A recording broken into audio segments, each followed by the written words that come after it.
Hey everyone, Scott here. New day, new state. Made it to South Dakota. So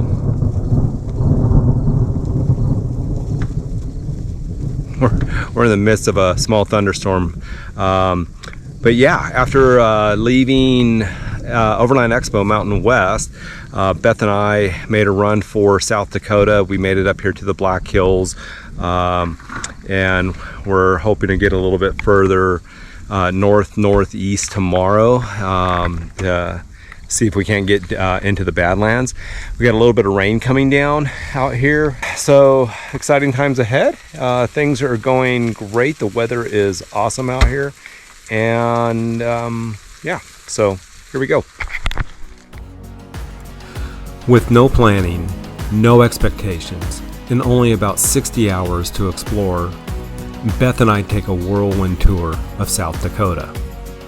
Follow along as we begin our journey in the Black Hills National Forest and make our way through this amazing state. South Dakota is rich with culture, some of the best wildlife viewing, and what seems to be an endless amount of public lands.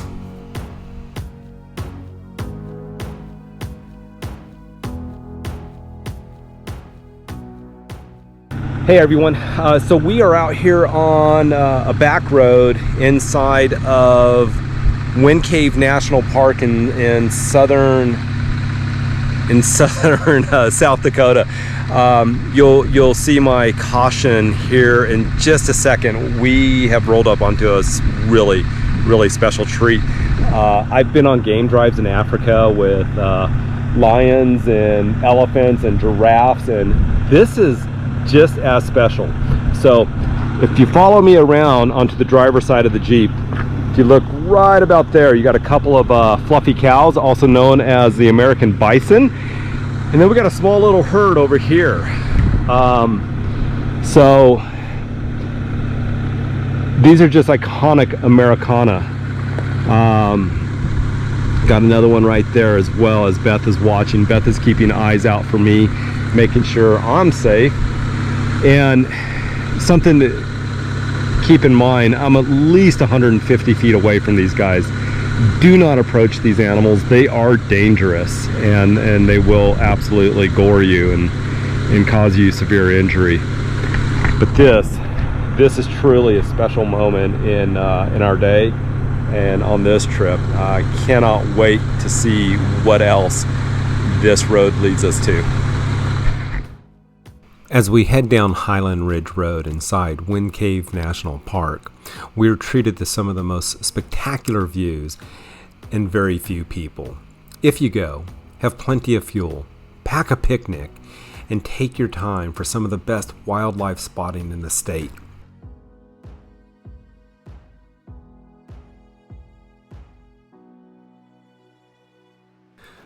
Long before we called Buffalo Gap National Grasslands home for the night, the Lakota people called it their home. As you look out across the vastness of this area, it's not difficult to imagine large herds of buffalo and elk roaming the grasslands, providing the Lakota with a steady supply of meat. Buffalo Gap covers over 600,000 acres and offers visitors stunning scenery, endless recreational activities, and plenty of opportunities for wildlife viewing. So we made it to our camp spot for the night, and we are just outside of Badlands National Park in South Dakota. The wind's up a little bit, we're making do, but we got an amazing camp spot tucked away. Let's see if I can zoom around here. Tucked away in between these formations here. The sun is getting ready to go down, and we are going to have a spectacular sunset. While we wait for that to happen, we are going to get some dinner made. We're finishing up right now, and On the menu tonight,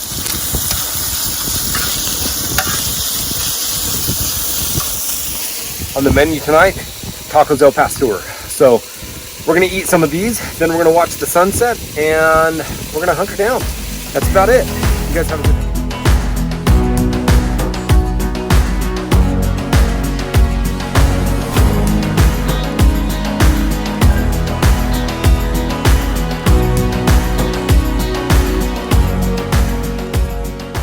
The Pine Ridge Reservation surrounds the Grasslands and borders Badlands National Park. Originally included within the territory of the Great Sioux Reservation, Pine Ridge was created in 1889.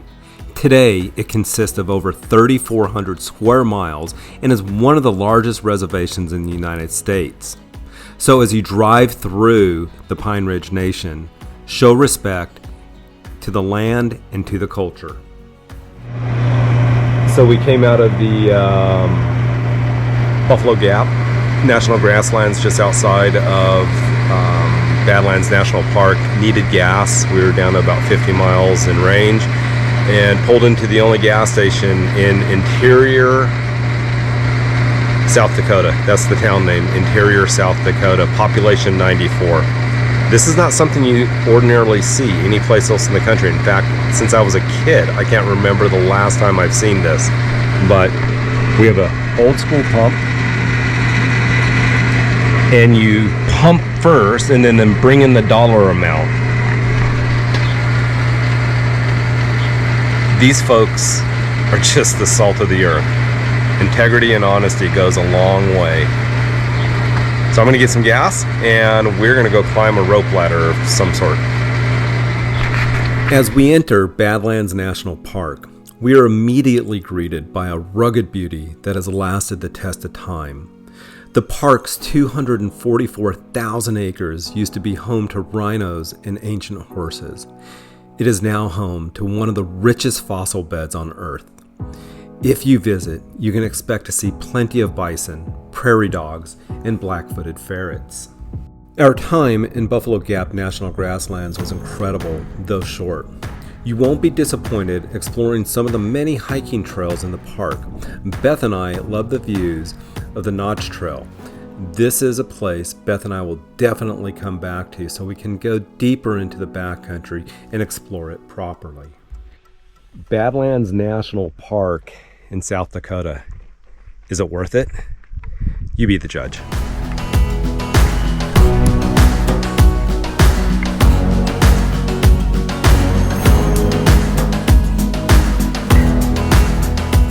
So Beth and I are finishing up our time in Badlands National Park.